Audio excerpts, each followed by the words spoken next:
Hey guys, another nighttime drive. It's about 2:40 in the morning, heading from Scranton, PA to Vermont. I've got a meeting in the morning, 9 o'clock. In Burlington, Vermont, and I'm probably near Albany right now, but thought I'd quickly sleep in the car, rest a little bit, be fresh, and then start driving.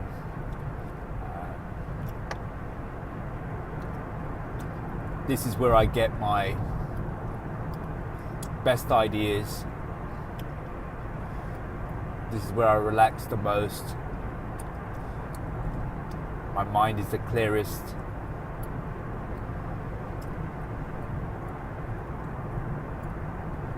This is where I contemplate and think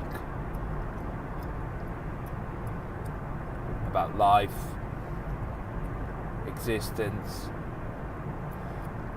the universe, what I'm doing, my motivations, my activity, my achievements,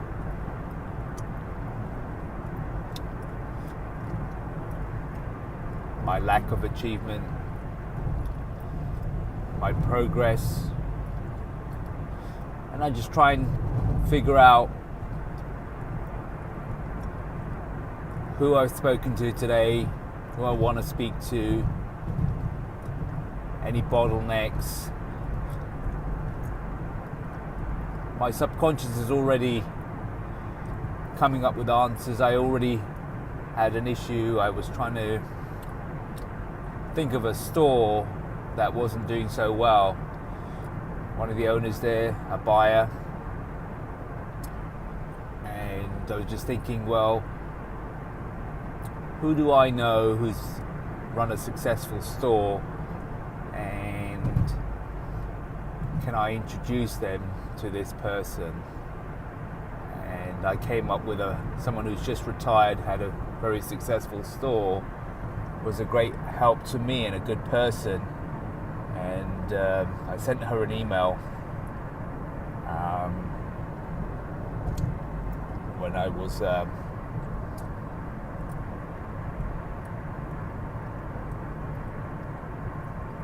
thinking about it, and so I'm seeing if that works out.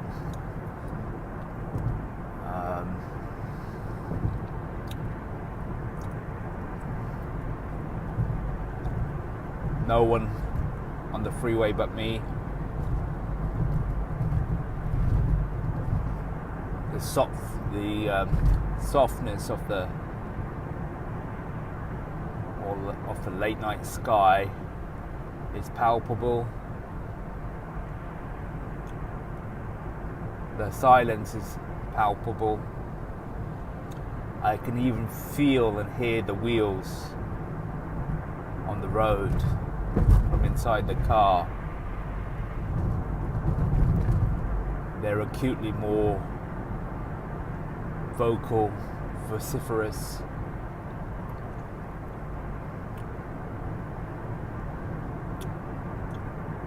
And I don't know, I just want to encourage you guys to understand your body clock, understand when you're most productive, when you're most clear in your thinking, and also understand that silence is important, and it's also a tool, and it's there for a purpose. Silence allows you to access your subconscious, your awareness of yourself, to ponder over and reflect over your thoughts, because it's in the silence when you ponder over your thoughts that you're able to understand that your thoughts are separate to who you are. And your thoughts, you can direct them. So there's a higher level you, and there's a physical level you. And the coding, how you perform the next day, how you perform in your thinking in a practical, actionable way in the day, is based on how you access your subconscious through your thinking, and code that subconscious with higher thinking, better thinking, awareness, truth. And as you do, just like in the operating system, you're going to the source code and changing the source code, you change the source code, and the next day your operating system is at a higher version, a different version. And so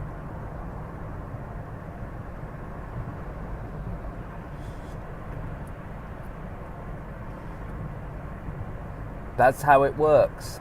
Silence. That's what prayer and meditation is all about. Joseph Campbell, in his book, talks about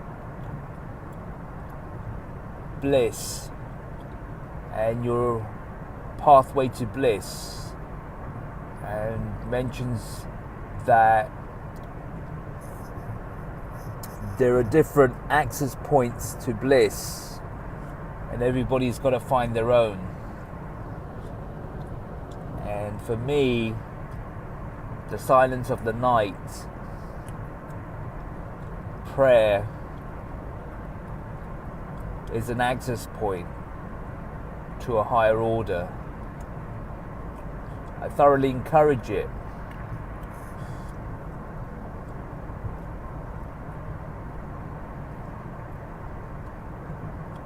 In Islam, there's a prayer. It's called Tahajjud. And the idea is to go to sleep and then wake up after you've gone to sleep. So the important thing is to actually go to sleep, but then the act is to wake up. And that conscious act of waking up creates a proudness in your awareness that you woke up, you exercised the act, the resisting act, or you broke the resistance and you took the act of waking up. And then when you wake up in the cold night, in the middle of the night, 2, 3, 4 o'clock in the morning, and you spend time focusing on your prayers. And I've contemplated the reason for that. And that's the reason, in my interpretation, that the world is asleep.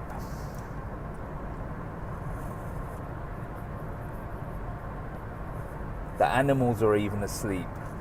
The birds are asleep. Even the rocks are asleep. The plants, the trees, everything. The air is asleep. And in that silence where everything quietens, you get closer to your thoughts.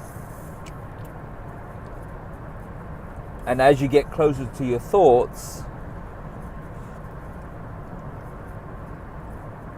you can hear yourself think, and you validate and get clarity on your thoughts.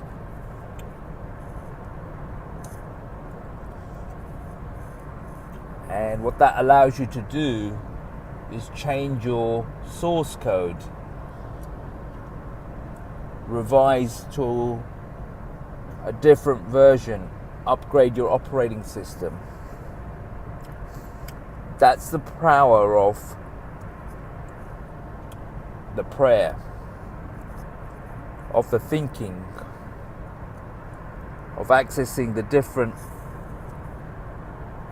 pathways, points to bliss, as Joseph Campbell says. And I'm conscious also, without being fully informed, when I was in India,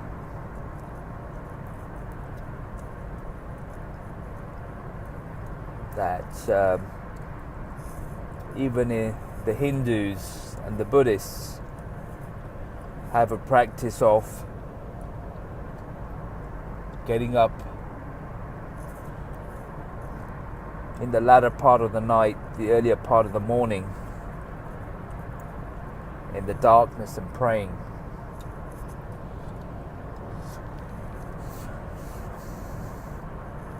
People aspire to success.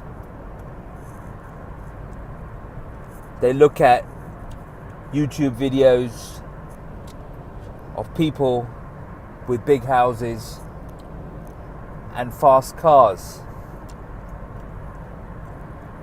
and they think that these people just got the material possessions. They didn't. They pursued their goals to such a degree that when it becomes all-consuming in itself, it's a pathway that they access to a higher order that resonates, vibrates with the universe, and their 100%, 200% commitment to the goal of acquiring that money, that car, that house, that commitment, that pay price to action with their hard work, as they sometimes call it, or committed work, as I would call it, all-consuming work. That effort is consistent with what is required in frequency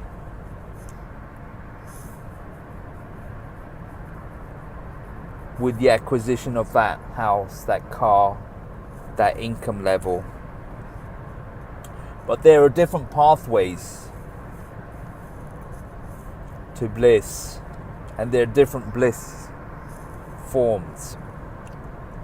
With the 0 to A mindset, the pathway to bliss, what I call success, is your mind's ability to handle uncertainty totally. That's my definition of success.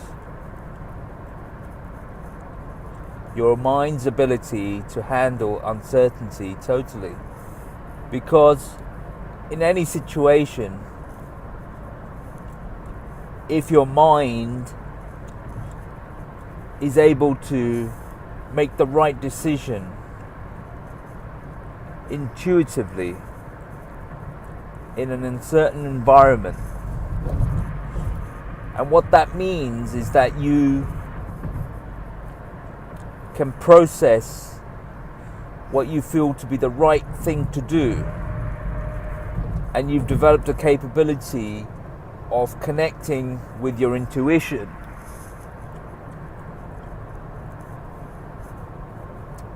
Then every decision you make will be a sound and good decision.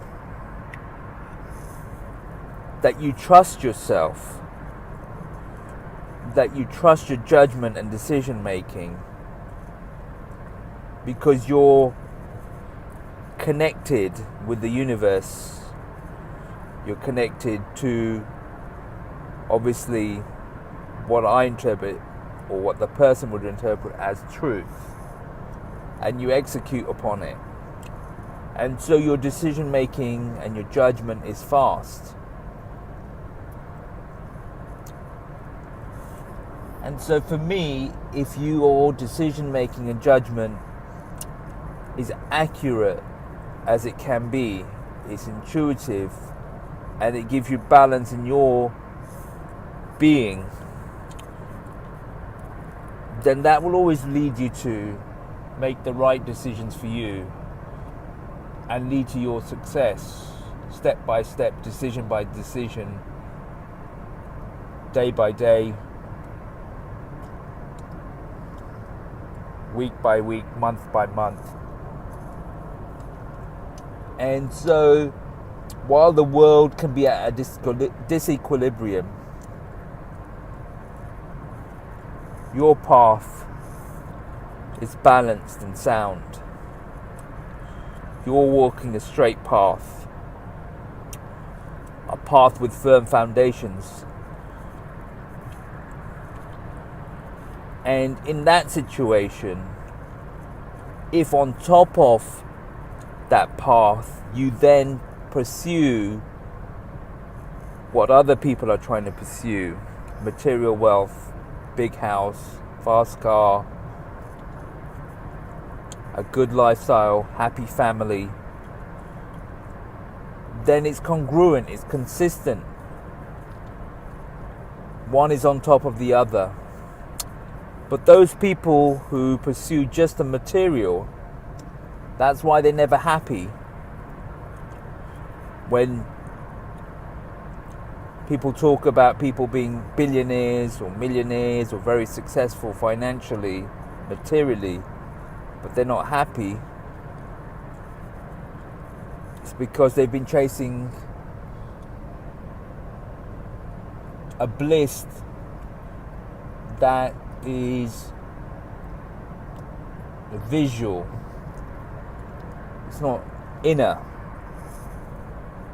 It's an external bliss. The pursuit has to be the 0 to A mindset, the internal bliss first, and then the external bliss.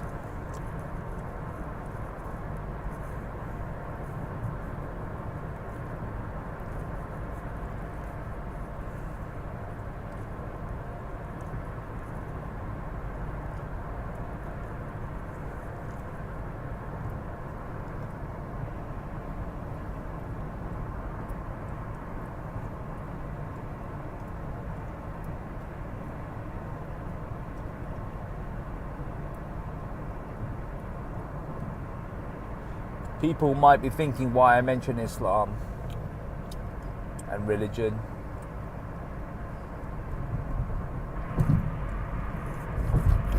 I can't separate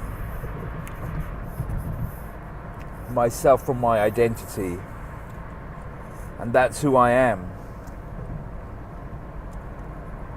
I was born into a Muslim family, and I understand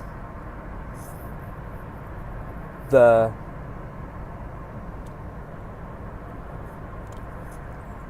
righteous and truthful principles of Islam, and I also recognize those are the righteous and truthful principles of all religions, of humanity, of human beings. that what is good is consistent amongst all of us,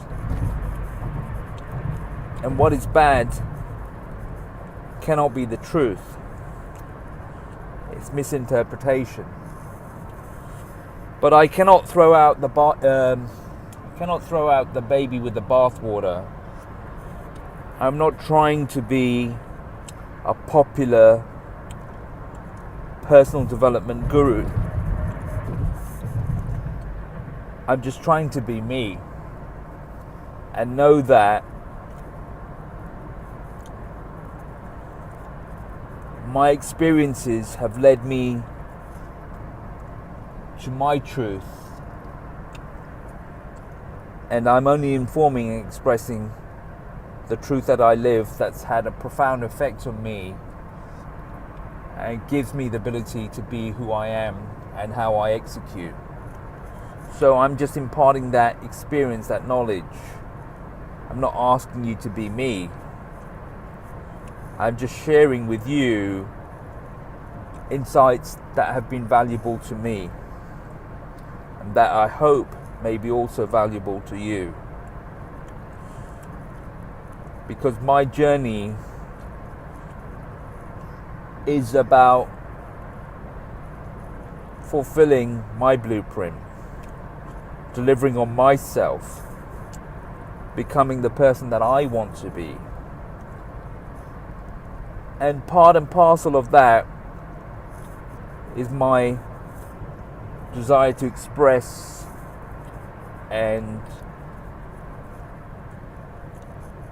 articulate to the outside world my experiences, my thinking,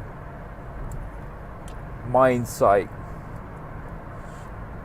where I feel it may be of value to others if I share it.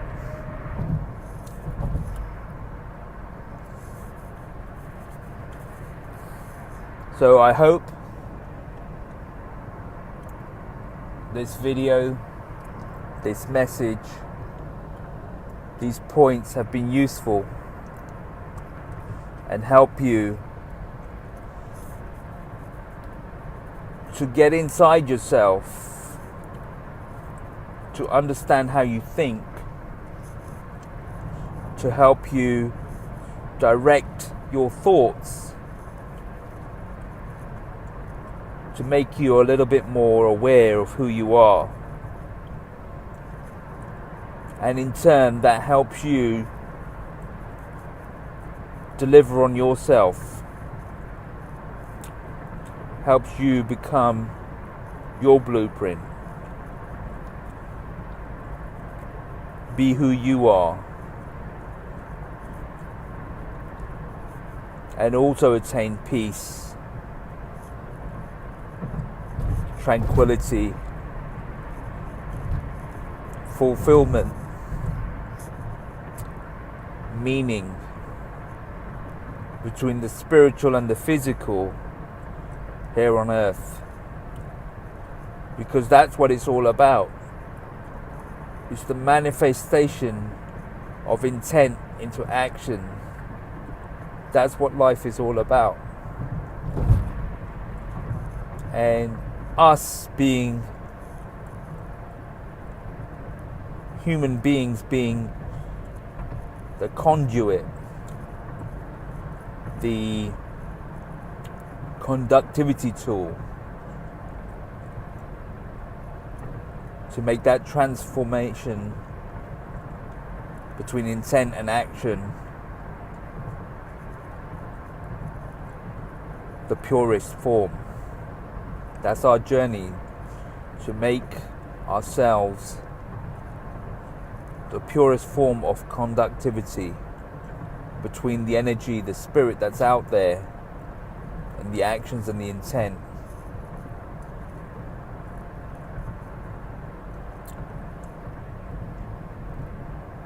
Between the pure spirit that's out there, the intent, and our actions, the physical world.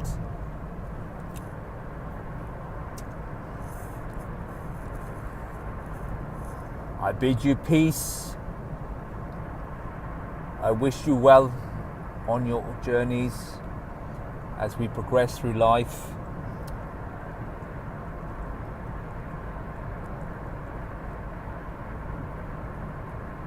And I truly hope we all can be one.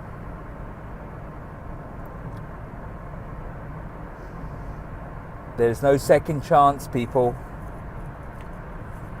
This isn't a dress rehearsal. No second act. It's here and now. It's what you do right now. Your conscious actions right now. You're living right now. You may be breathing, but you need to choose to live, not just breathe. You have to make action. Move from intent to action. And that requires the direction of thought. And you need to understand the 0 to 8 mindset to be able to direct thought into action.